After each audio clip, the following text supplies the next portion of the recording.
Good day guys, mga kamars! Ngayong araw ako ay gagawa ng mango jam.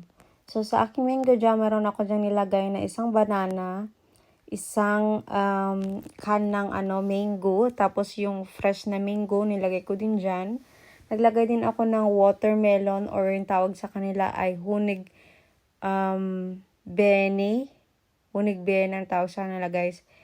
So, madali lang siya. So, yan, nilagay ko na sa kaldero. Nabalatan ko na rin para ready na siya para lagyan ko na lang siya ng sugar. Ayan, nilalagyan ko na siya ng sugar. Ngayon, ay iniinit ko na yung kaldero or initin natin yan dyan. Tapos, ayan, makikita nyo, naglalagay ako ng sugar.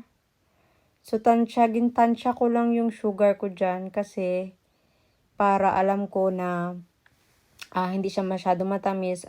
Hope you like it my video guys. Thank you for watching and you can also give me a thumbs up guys. Thank you so much. Bye!